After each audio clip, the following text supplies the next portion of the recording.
Hey, good afternoon, everyone. Hope this fine Wednesday afternoon finds you well. 4 p.m. in Vegas, live from Las Vegas. It's a beautiful day here today, so I'm very fortunate to be enjoying it. But today's show is going to be discussing the challenge every day. So I've got some notes here, just onto the left here to reference and some quotes that I been thinking about the last couple of well, certainly the last week for today's show. But today, as I say, beautiful day and something really when I was thinking about with the content to what to speak of and to get the interaction of to people's thoughts and opinions on this is the challenge every day that we face. Not necessarily just going to work and doing a 9 to 5 or whatever day shift that consists of for everyone, but for me personally and for those close to me, the everyday challenge that I certainly face. But hope you had a great weekend. Mine was filled in watching a new Bond film and afternoon tea out. Not the English type, not for crumpets and tea. Actually, we went for some. There's a few of us that went for some drinks and some great Mexican food here in Vegas. Got a lot of recommendations here for Mexican food if you ever come to Vegas. But I'm in love with it. So pressing on, and so let's get into today's show. So as I said from the outset, challenge every day.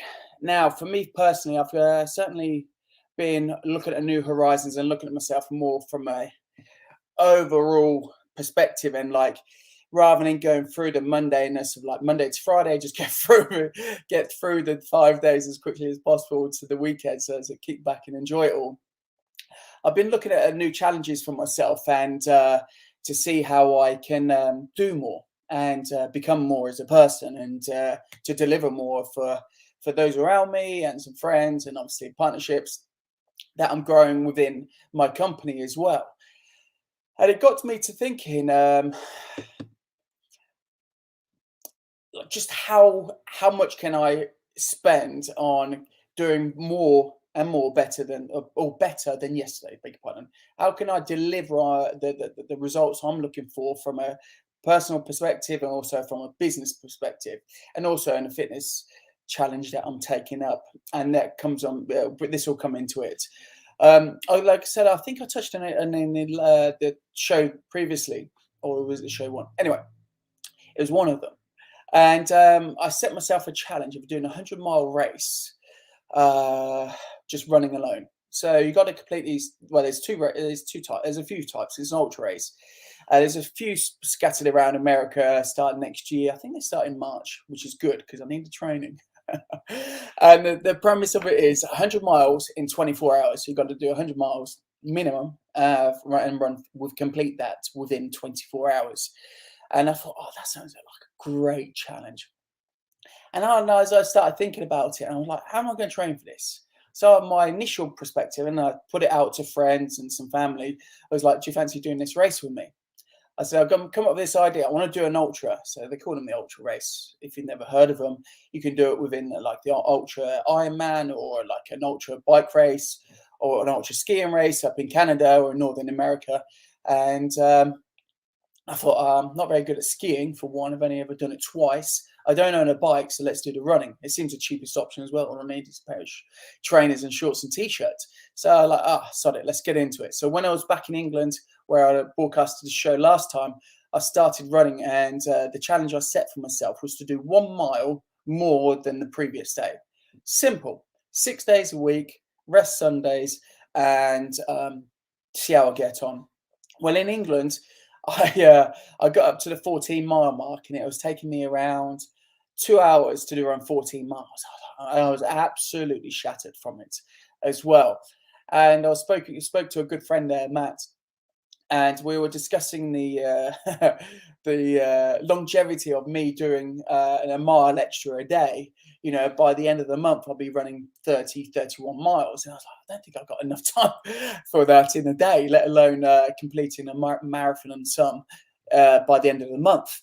You know, 20 on the 20th day of the month, I'll be around the 20-mile mark, and that'll probably, quick math, that'll take me about 2 hours, 30 minutes. And I was like, I don't have 2 hours, 30 minutes in the morning to obviously just do running, let alone going to the gym, morning preparation for work, and then obviously to go into the daily tasks of having a job. And then in the evening, going to the gym and obviously working out some other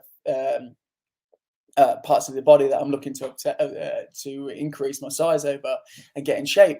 So I was like, this is not good enough. Like, it's just not working. After two and a half weeks, I think I started it over. I got up to 14 and a half miles. I started at 5. So yeah, then I broke it up over the days. And some days I missed just because of work commitments back in England. But that said, the challenge I'm now facing, and looking back on those running 14 miles and taking 2 hours to do so, I'm looking to have my running pace around between 7 and 8 minutes to do this 100-mile race. There's one coming up in February in Boulder City here in Nevada. And I was thinking, well, I want an average pace between 7 and 8 minutes per mile. And that should give me a good time and a good running pace to complete the race in a sort of average time, and sort of like be in a semi-competitive state to not finish last. Granted, someone's got to finish last, but I was hoping for it not to be me. So I broke it down. I'm speaking to Matt. I was like, okay, I'm going to have to change this training regime up, because to do the run, then go to the gym, and as I say, then go back to work, it wasn't working for me. The commitment to do 4.5 hours, 4 hours in the morning before work, that all means I'll have to be up at like 3:30 in the morning to fit the, half an hour for my body to wake up, eat some food, have a drink, to fuel 2.5 hours of running, and then obviously going to the gym. Just wasn't for me.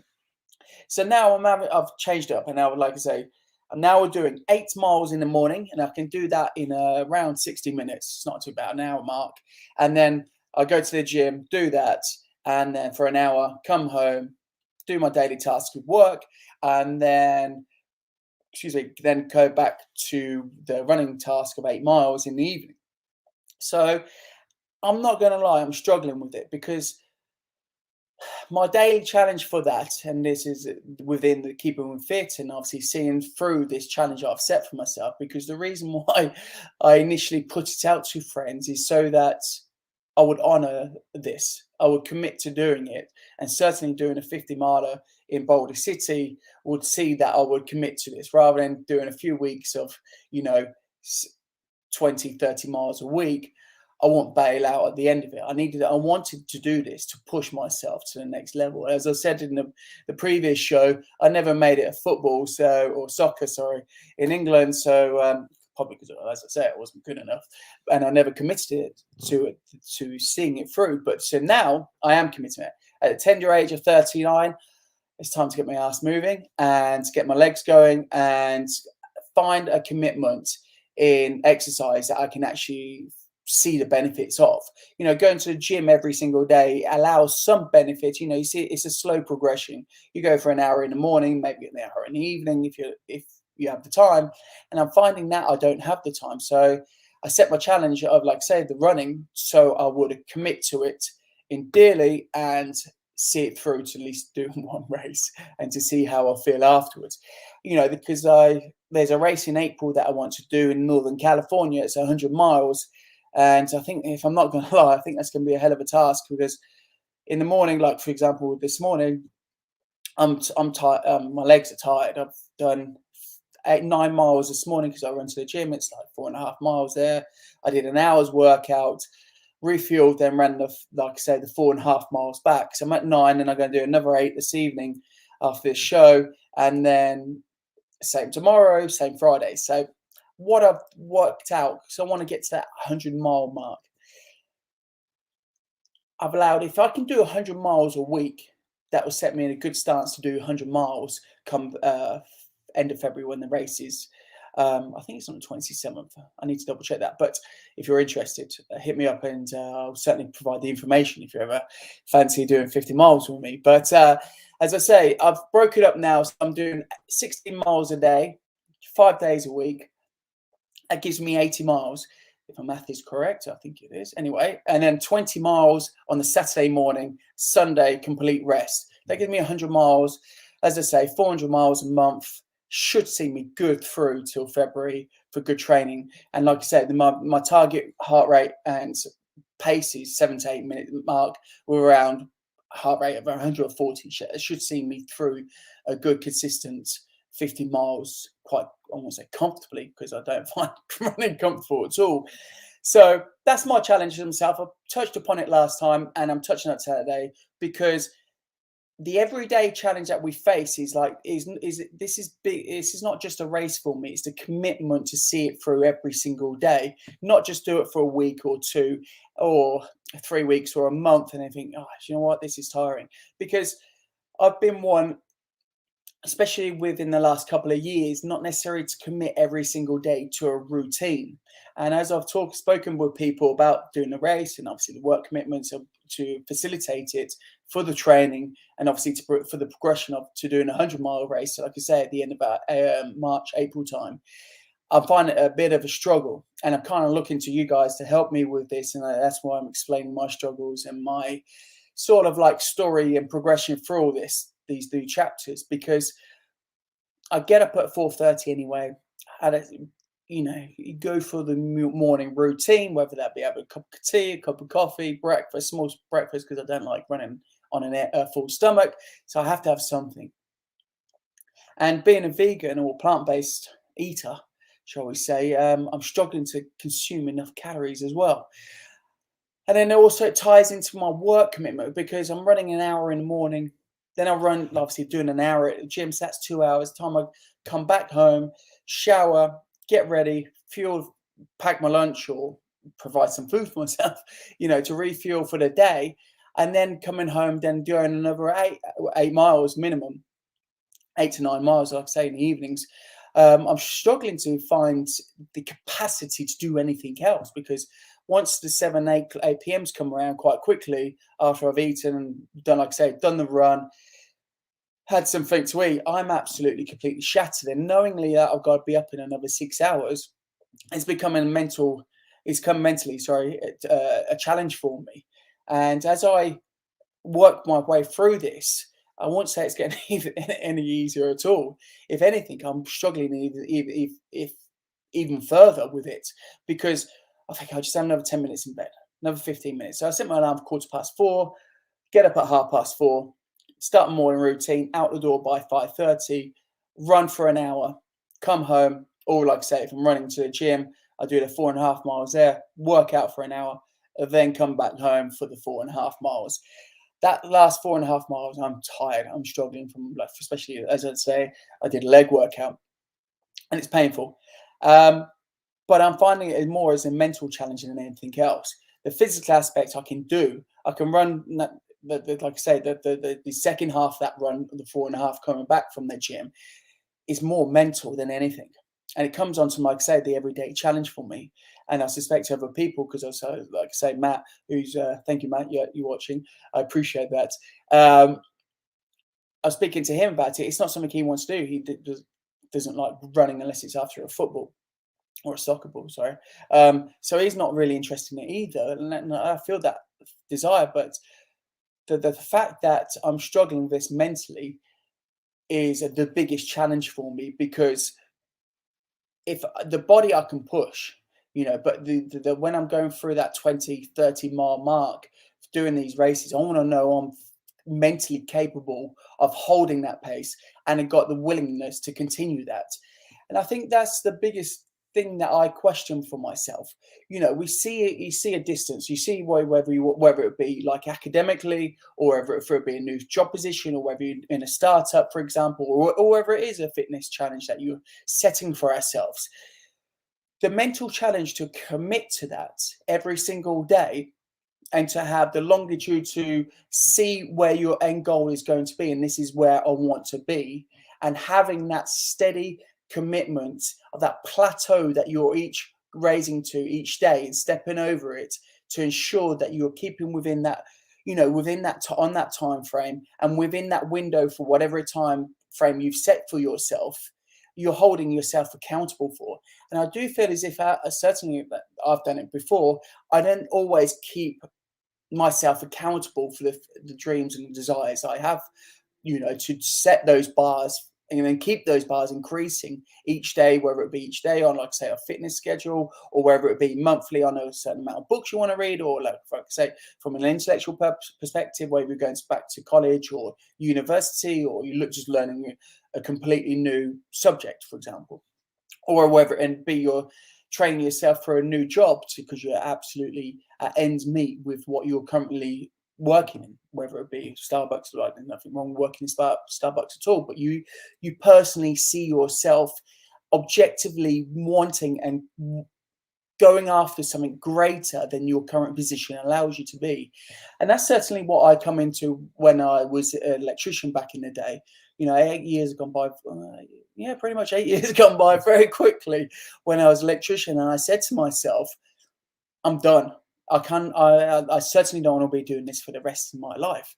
And I touched upon this in the previous show too, is that this is not where I see my life. This is not where I want to be taking it. This is not how I want to be spending the next 20, 30 years, or 40, if it's being 40 nearly. This is not how I want to spend my next 40 years. And as I touched on in the beginning of the show, I went and seen the new James Bond. If you haven't seen it, great film, by the way. Just be mindful that it's 2 hours and 40 minutes long. And there was a beautiful quote, which I can't remember off the top of my head from seeing it on at the weekend. So I wrote it down. And the quote goes, "The proper function of a man is to live, not exist. I shall not waste my days in trying to prolong them. I shall use my time." And when I heard it, I was like, damn, that's powerful.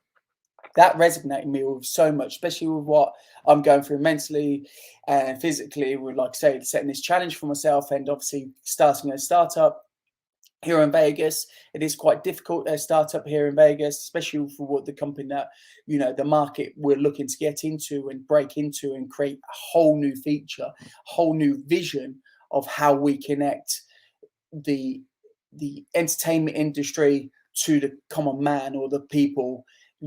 As I said, touched on previously, we're creating a company that connects users to everything that goes on in real time. And I won't touch on it too much right now, but this could come on further in the shows coming. But the commitment to this, starting as an entrepreneur, and I don't really like using that word as I touched upon previously, but that said, an entrepreneur starting and knowingly that this is going to be the biggest challenge I'm going to face, bigger than running a 50-mile race or a 100-mile race, seeing this through, because when I started this back in late 2018, 2019, and started having this vision of what I wanted to create as a company, not necessarily for me personally, it wasn't necessarily a lifestyle choice I was choosing. It's more of a case of, can I create a company that is going to be bigger than what I see as myself? And having that commitment to see through a startup that goes through the difficulties that you face every day, whether it be through connections, liaising with new companies, getting the right staff to come build the technology for me or for yourself, whether it be raising capital, whether it be obviously then answering to VCs or C funders. These everyday challenges are what we face, and the bigger question for me is right now, have I got the teeth and the strength of the mental aspect to prolong this enough to see this through? I believe I have. I have questioned myself a lot of the time because I've been knocking on a lot of doors. There's been a lot of no answers whatsoever, and it's been painful. It's been it's one hell of an education very quickly, but, and I say this quite keenly, it's been one of the best experiences I've had. I've been through multiple developers. I've been worked on my communication skills, because I certainly realized at the beginning of this, well, as I progressed through this, when I started at the beginning, when I was at literally wet behind the ears, got this idea, this is what I want to create. I want to create this whole new company, and excitement around it was amazing. I pitched it to everyone. I was like, oh yeah, it's an amazing idea. How are you going to fulfill it? How are you going to get from A to B to C to D and all the way through the alphabet until you reach your ultimate goal? The ultimate goal, I don't think it will ever be achieved, because those goalposts will always be moved because of obviously market demand, the user's experiences, user's recommendations, different visions where it takes you, and obviously ultimately the market will pull you in one direction or the other. But that said, coming back to this challenge of every day, is the challenge I face every day is committing to myself, committing to the company, and committing to those who work for me or with me, beg your pardon, to building something that is greater than we see ourselves. And I think that's more important. And it certainly is an aspect where I think has challenged me on a whole new level, bigger than any relationship I've ever been in with ex-girlfriends or current girlfriends or whatever it may be, marriages that we're all facing, whether it be in personal relationships with friends or even open up the communications through friends. It's been like I say, a very steep learning curve. I wasn't necessarily a great communicator back when I started. I suspect previous people or current people in my life would probably agree with that and probably jump on board very quickly with those fine words. But as I've, like I say, progressed and we've gone on and pushed the boundaries to what we're achieving with Whimzy, is that my communication skills have expanded a lot. I can do so much better. There's no doubt about that. But one thing I have certainly realized is that as my communications have had to change and I've had to look deeper in myself of where I'm failing, where I'm going wrong, I'm almost, and sometimes I get caught off by this, I'm asking other people to raise that level as well. And that sometimes isn't fair. I'm pushing my expectations of what I should be doing on others. And I've certainly come a cropper with some friends in where we've been bumping heads and sometimes it hasn't worked out with that. And we've all struggled with, falling out because they feel as if I'm a bit too strong-minded. And so whereas sometimes I've, not mind what I was saying. And I said, well, you're just being pig-headed and clearly you're not understanding where I'm coming from. And that's on me because clearly I'm not communicating enough to fulfill what I'm looking for in a friendship. And that's definitely something I'm always learning to grow and adapt and, to be more flexible rather than being too rigid with all of this. We're all going through life. We're all making it up every single day. There's no black book or there's no right way of doing this. We're all making it up. And the biggest thing is we need to be honest with ourselves and what we want to achieve. It's going to make hardships and it's going to break relationships. But ultimately, no one's there for us every single moment of that day. We only have this. And the mental ability to see and to fulfill what we internally desire is the biggest thing.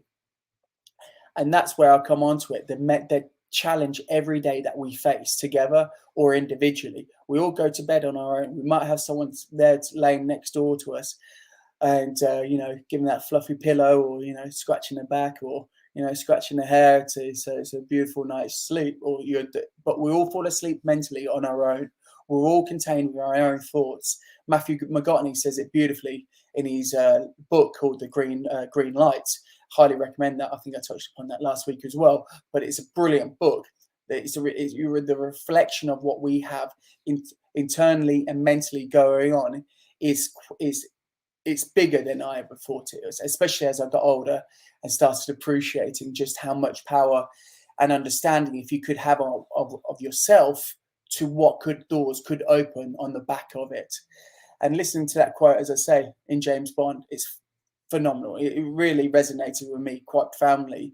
And as I sat there listening to it when I was toasting, not to give the ending away, but, I suspect he probably was in the trailer, but, James Bond doesn't live.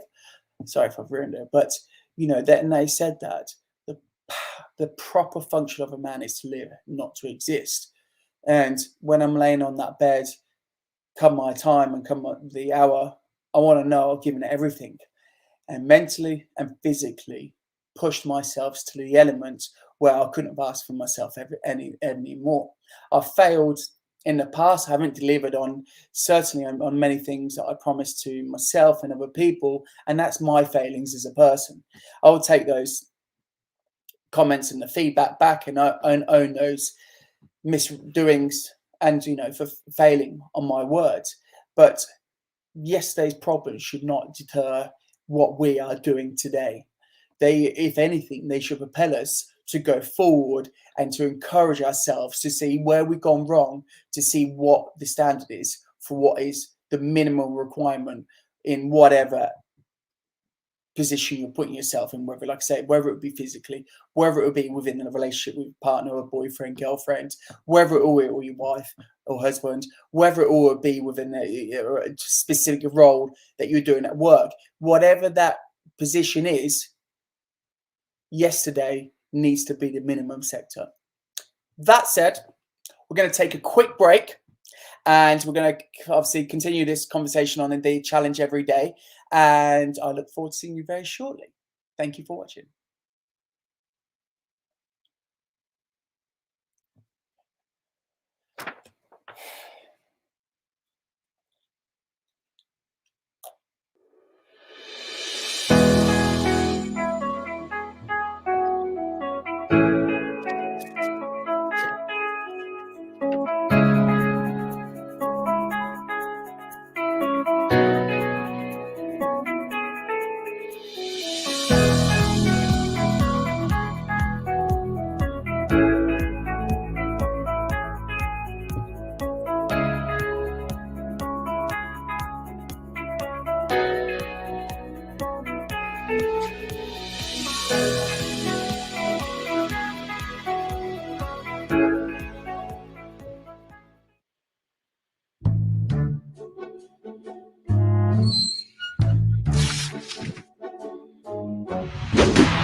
Welcome back, everyone.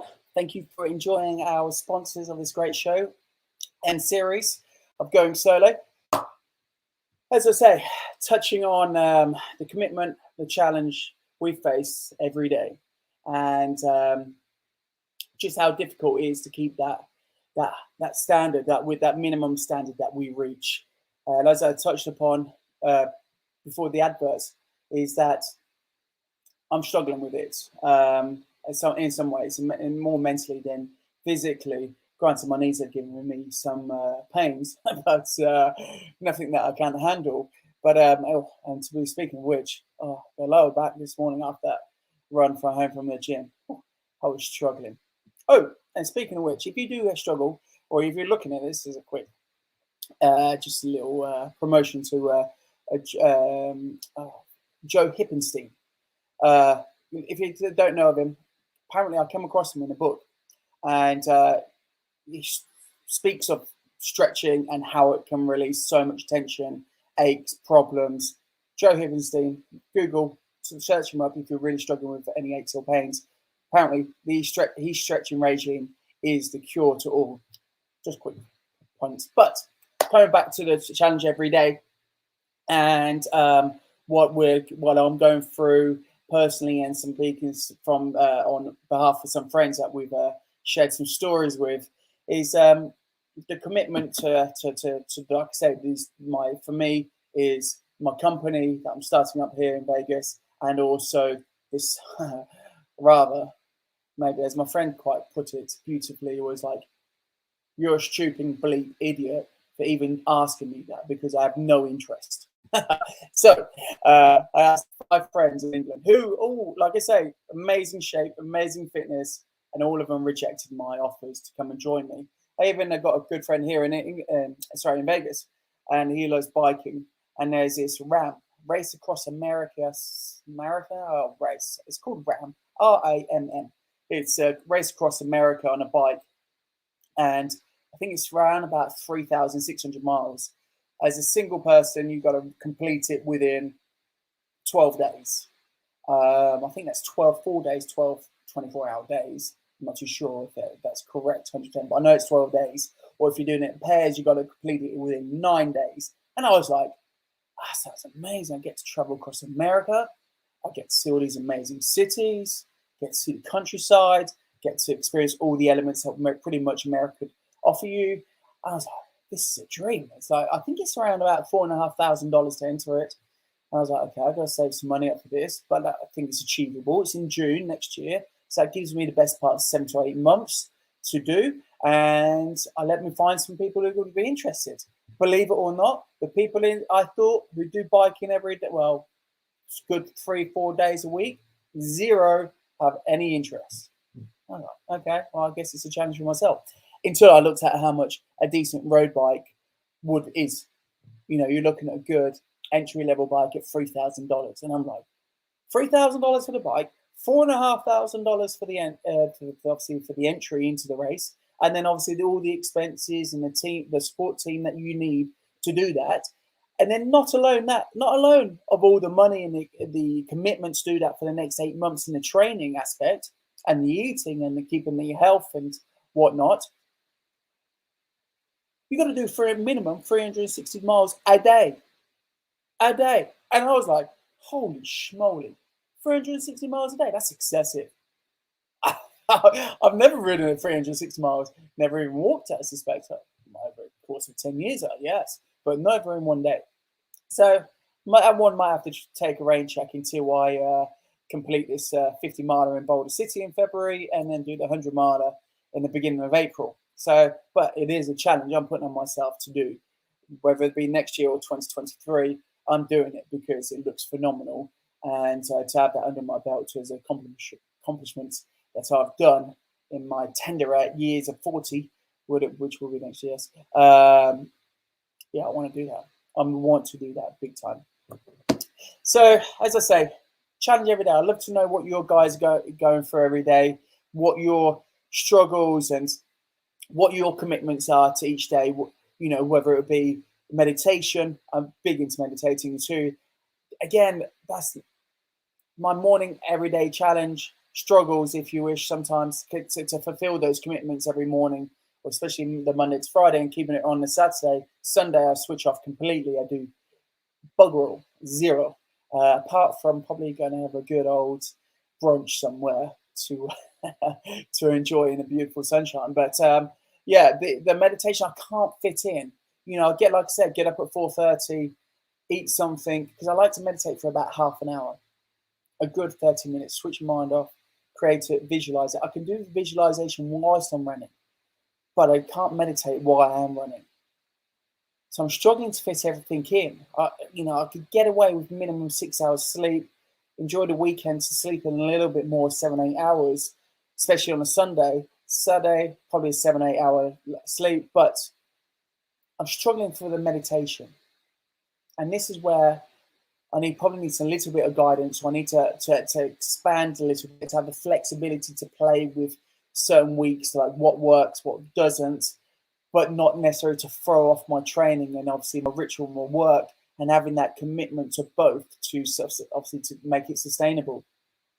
So meditation is quite I find it incredibly enjoyable. There's a temple here, a Buddhist temple, not too far from where I live. It's literally about 15 minutes down the road. And if you live in Vegas, it's on Rainbow and I've forgotten the cross streets. But I find it. I will come back to that. But because it's free, you can go through 4 times a day. There's one at 4 till 5 a.m. Big pardon. Then 9 till 10, 4 till 5 p.m. And then I believe there's one 6 till 7. And it's all free. You can make donations if you wish. And you just sit there in beautiful surroundings with obviously with the monks that stay there and live there, and even on some occasions you get to speak with them and share your thoughts, and they share their wisdom with you.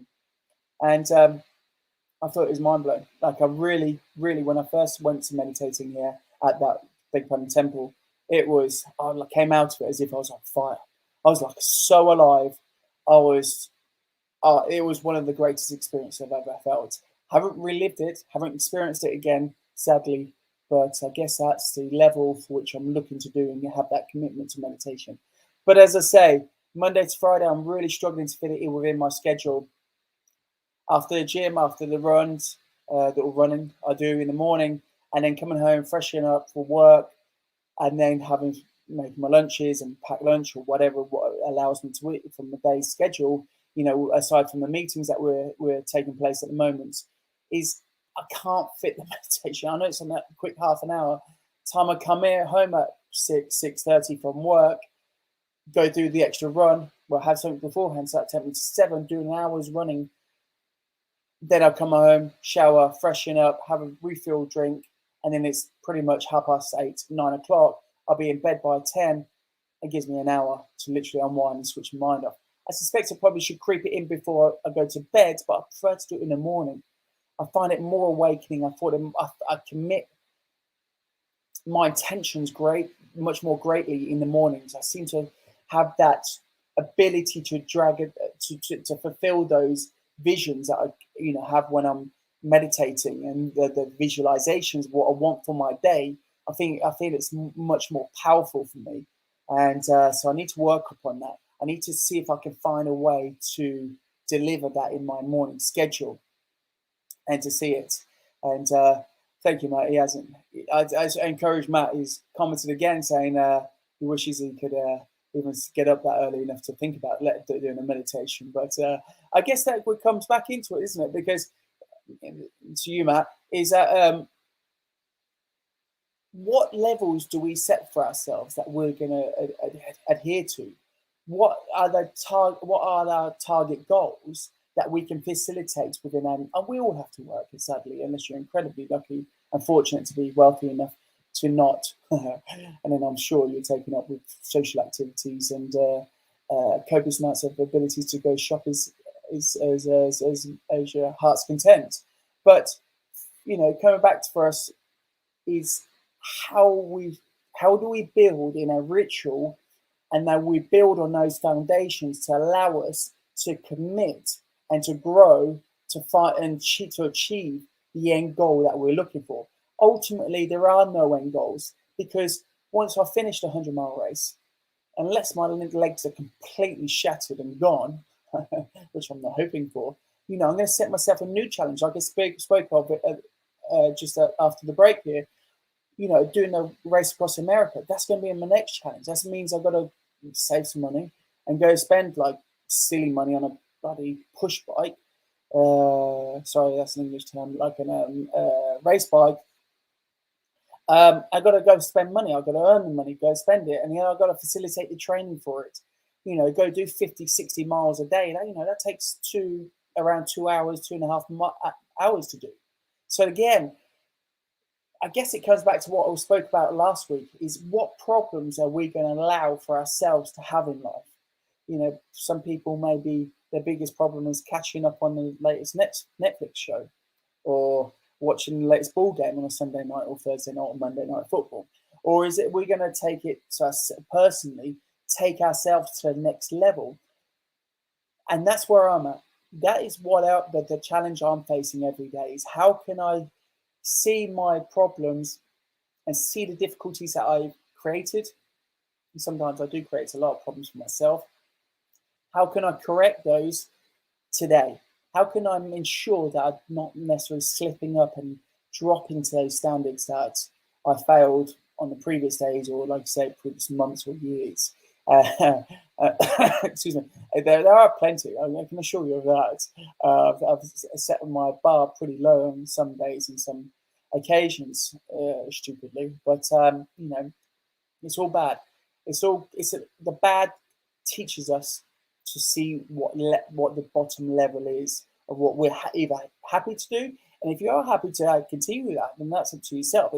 It's not from myself or any others to judge you upon that. You judge yourself for whatever standard you set for yourself, and to wherever you want to take it. And when I was living in England, I guess I allowed for myself to be a little bit more comfortable than just go through the everydayness. Like Monday to Friday, I would work come around quite quickly as a as I'm sure we'll all know. We're like, God, we start on Monday and like, Jesus, is it already Thursday? I'm like, where's the week gone? As I get older, my nan used to say to me when I was younger, the youth is wasted on the young. And I was like, I don't even know what she means by that. I was like 10, 11 years old. And I'm like, man, what are you on about? Talk to me. I'm like, man, what does that mean? The son, she says son, even though I wasn't a son, but yes. Son, she goes, you don't realize how much potential you have until you're old and your body can't do it. Your mind might be still intact, but one of the biggest attributes that we have is we have a body that we can do anything within reason. If we are fortunate and we have all our working limbs, we owe it to ourselves to push through that challenge or those obstacles that we face every day, whether it be getting up on time for work, whether it be making the right food that we should be eating, whether it be just going to the job that we enjoy, or whether it be committing to a job that we're not necessarily enjoying, but we're getting further benefit through down the line.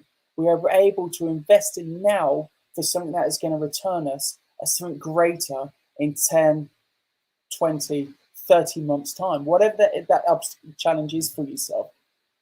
And that's something didn't really realize in my early 30s. I was a little bit ignorant, probably in my late 20s, early 30s. I was so driven to create a lifestyle or create a foundation for myself that would allow me to later in years to build upon that foundation.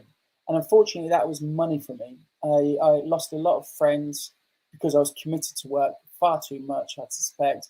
And I also lost a lot of relationships on the back of it because I committed to my job. I'd rather go out and earn money than go out and spend time with it, be with an ex-partner or, like I say, or friends, or go play football. I love playing football, but even that, I love football, but money was my biggest driver when I was, like I say, in the late 20s. And looking back, would I change it? I suspect I would in some regards, but not to the position where I am now, because I won't be having the fortunate position of sitting here and doing these shows with you guys, and obviously working with Bold Media and creating something great and really enjoying and flourishing. Just put my teeth in. Thriving in this. I really enjoy talking to you guys and talking about what I go through, been through personally, and I'm going through every day. Certainly, this is a great mind opening for myself as well, because this is taking me out of my comfort zone. Talking to you guys. We've got guests coming on the next show. Shows coming leading up to Christmas, which I'm very grateful for. I'm very excited to have them on, and creating this whole excitement around it all. Going bold is creating some great conversationalists and some great interviewees who are coming on and expanding on the conversations that we're having with you all. And I'm very fortunate to have this.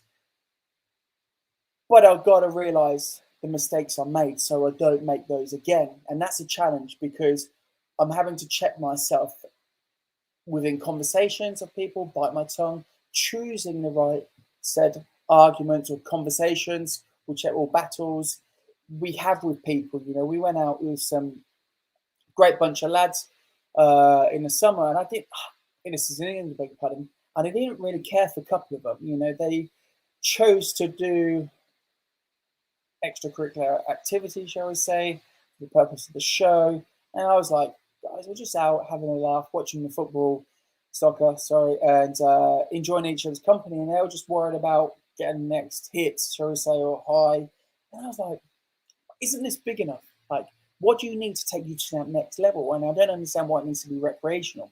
Granted, we're all most of us, and certainly I'm one of those who love a good drink and a great party. I love to laugh. It's one of my greatest things to do. My nan always used to call me, here's another one, going back, trip down memory lane. When I was growing up, Rob and I used to go spend a great deal of time with my grandparents in the summer holidays in England. And brother and I used to fight cat and dog. And she goes, Neil, sometimes you're like a hippopotamus. I was like, they're massive, Nan, and I'm tiny. I'm as thin as anything. What are you on about? I don't understand why you call me a hippopotamus. She said, how many times do you see a hippopotamus smile? Change it. And she made me go sit in the lounge, and in a particular chair. It was her corner chair. In true elderly fashion. It was a rigid one. upright chair, nothing that reclined or that had incredibly comfy cushions. No, it was very rigid. I can assure you of that. And as a young teenager, I was like, God, why a hippopotamus, man? But it was a great lesson for me. She used to have this, unfortunately, I can't remember it word for word, but it was a beautiful poem of just how much a smile can change someone else's day. And I do my very best to ensure that I greet people, talk to people in the best ability that I can to ensure that that's how I would like to be received in. Smile people, say good morning. I was out on a run this morning, came across this beautiful baby, it's definitely not a baby, a beautiful puppy, Great Dane, 1.5 years old, babyish, if you wish, or puppyish, as you like, bound like huge long legs, probably as long as mine, to be fair. I'm only 5'8", just. And yeah, it was a beautiful dog, bounding everywhere, saliva, spit coming out his mouth. He was so excited. Dogs, pets do it all for us. You never see an unhappy pet. Some cats, granted, but a dog, you put them in a boot or trunk, to take them to the park or to the beach or wherever, and they never get out of the car looking unhappy. Do they? They've always got a great smile on their face. So, and that's something my nan, God love her, installed upon me when I was younger, and it was a great lesson I took for going forward. I might not be the smartest person, but one thing I do really enjoy is smiling and having a great time and laughing with people, because I love it. I love coming away from conversations. I love coming away from going out and meeting friends for drinks, or even if it's sitting at a bar talking to strangers. I love coming away with my cheeks aching from laughing so much and talking and having engrossing conversations where you just get lost within time. So we're coming towards the end of the show this week, guys, and I'd love to hear your feedback coming next time. What challenges you're facing, what difficulties you're going through each day.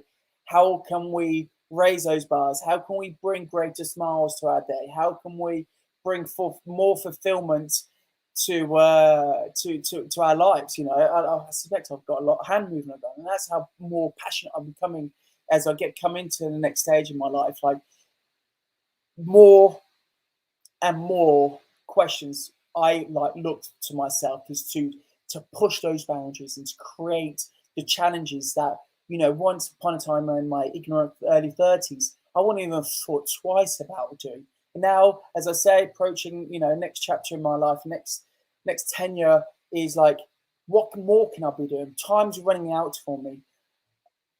And that has been a great beacon of light for me. My time is running out. I've got 20 years to do the most I can possibly do with my body before I reach a senior age where I suspect running 100 miles or running 50 miles or wherever, running like 16 miles a day is not going to be doable unless I've got some form of aid, potentially. But who knows what technology is going to be out in 20 years' time. But it doesn't matter. I want to use the most out of my body is while I've got the capability. And same goes with the mind. We're always going to have the mind. Our limbs may struggle or slowly let us down over time, but this is what I'm working more upon, is the mental challenge of pushing myself every single day, striving to do one thing better than yesterday, wherever it would be, like I say, an extra 5 minutes running, an extra half a marathon.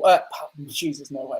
An extra half a mile, whether it be one more rep on a push, like a sit up or bench press, whatever it is you're interested in, or one more page in a book you're reading, or one more chapter in something that you're learning to push your life and skill set to the next level to allow you to have that opportunity in a new job sector, whatever it may be. Ask yourself, what can I do better than yesterday? Because that's where it started with me. And to touch upon that quote, which is very compounding for me, it resonates me to a level like it cuts to my core, and sometimes gives me so much emotion to come on, Neil, you could do this. You can just do something better than yesterday. Just push yourself and have that continuation of pushing myself. That's what I've asked for, and that's what I continue to do. So until next time, guys, thank you ever so much for tuning in. Thank you for joining up with Going Solar Media. Going Bold Wednesdays, there's so much more to come. So stay tuned, guys. And as your host, Neil, thank you for watching.